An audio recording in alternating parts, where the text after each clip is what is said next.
Hello and welcome to the most serious crypto news, and in today's episode we will look at the impact of inflation on the price of Bitcoin, how hackers steal seed phrases from androids, and why stablecoins threaten the banking system, and some more. But before that, let's take a look at the current prices. So Bitcoin is above 70,000 again, and yesterday's jump to $71,300 was followed by a little correction. But Bitcoin held on and is moving up again. Given the pattern of a satisfied guy, it's likely to go even higher. Ethereum is also gaining confidence and is moving towards the 2,100 mark. And now let's get to the news. Inflation risks and rage-bound yields, TD securities. So while inflation in the United States is behaving decently and coincides with the forecast, 2.4% in February, Bitcoin also decided to keep up and pulled up to $71,000, adding 2.3%. Ethereum is also in the black, plus 2.8% and almost $2,100. The markets exhale because core CPI finally dropped slightly from 0.3% to 0.2% over the month, while the annual rate remained at 2.5%. And investors immediately bet that Fed would not touch the rate on March 18th, and reduction in April now seems unlikely.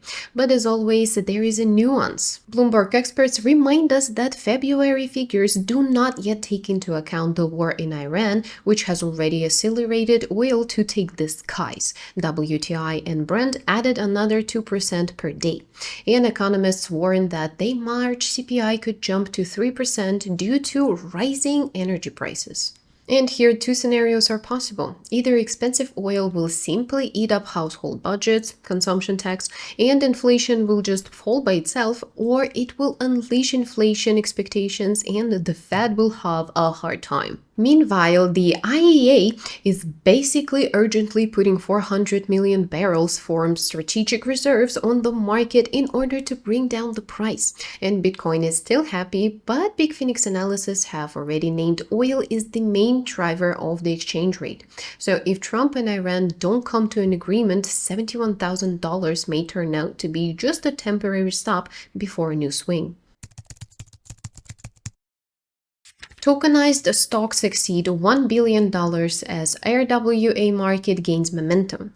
The tokenized stock segment has broken through the $1 billion ceiling and jumping by a staggering 2,900% in just a year.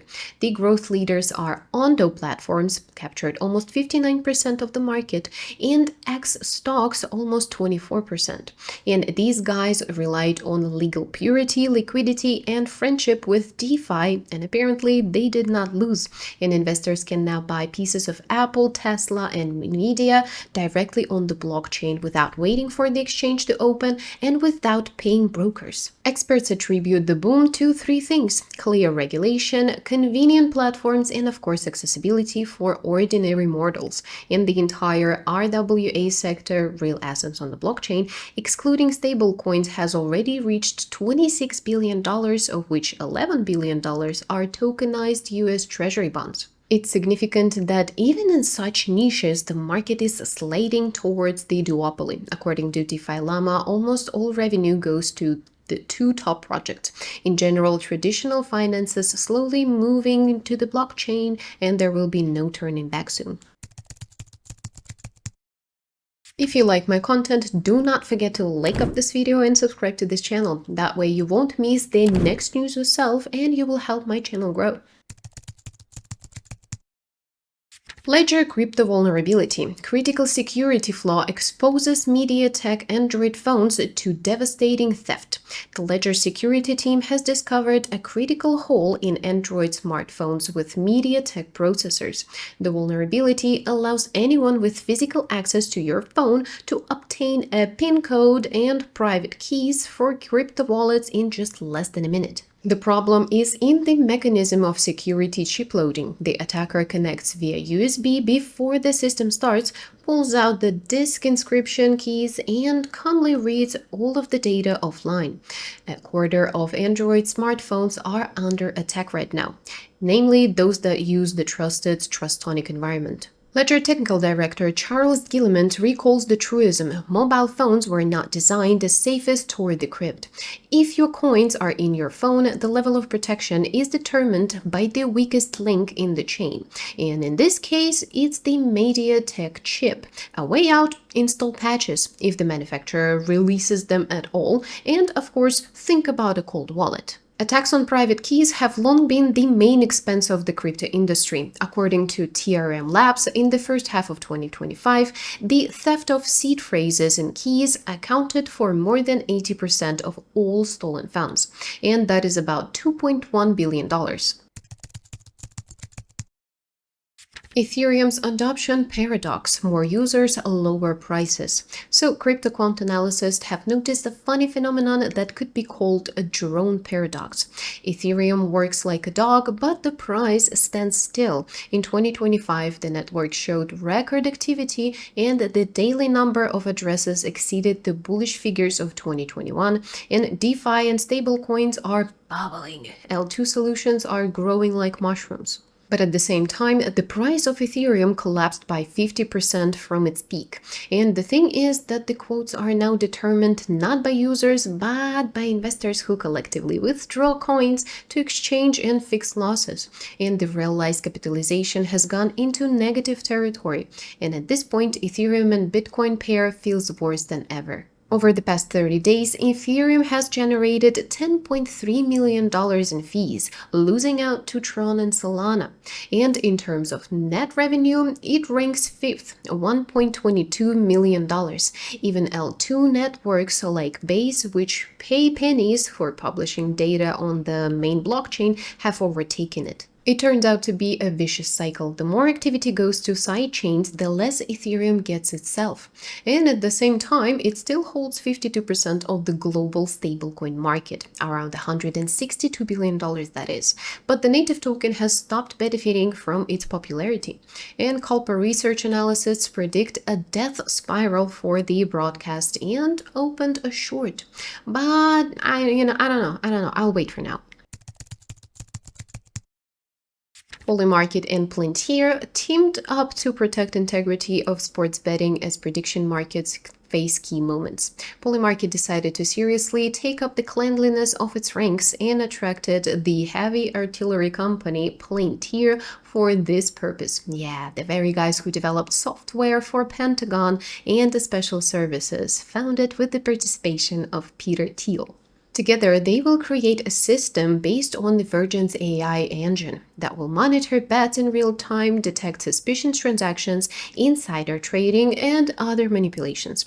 Now, if any player decides to bet that his team will lose, Palantir's algorithm will quickly calculate this, and the platform is clearly preparing for a big game.